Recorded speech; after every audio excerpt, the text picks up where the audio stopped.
சின்ன வயசு இன்ஸ்பயர் பண்ண பாடல்கள் இருக்கும் கண்டிப்பாக, டெஃபினட்டாக. யாரோட பாடல்கள் அதிகமாக நீங்கள் விரும்பி கேட்பீங்க, பாடுவீங்க? நிறைய வந்து எம்ஜிஆர் ஐயாவோட பாடல்கள், சிவாஜி அப்பாவோட பாடல்கள். எந்தெந்த பாடல்கள் குறிப்பாக? டெஃபினட்டாக அது அது மனசில் நிச்சயமாக எப்படி மறக்க முடியும்? அதெல்லாம் வந்து மறக்க முடியாது. அதாவது பாவாடை தாவணியில் பார்த்த உருவமா, அது எந்த வயசில் பாடினீங்க? இல்லை அது நான் யாரையும் பார்த்து பாடலை. நீங்கள் எதாவது வில்லங்கமாக கேள்வி கேட்குற மாதிரி.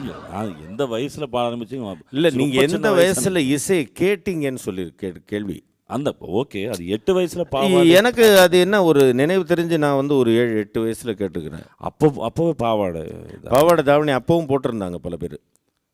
பார்த்த இப்போ எனக்கு 8 வயசு இருக்கும்போது பாவாடை தாவணி போடக்கூடாதுன்னு எதாவது சட்டமாக இல்லை இல்லை, அவங்க போடுவாங்க.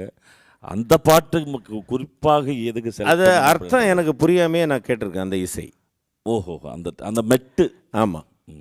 அதே மாதிரி வந்து சின்ன பயலே சேதி கேளுடா, இது கரெக்டு.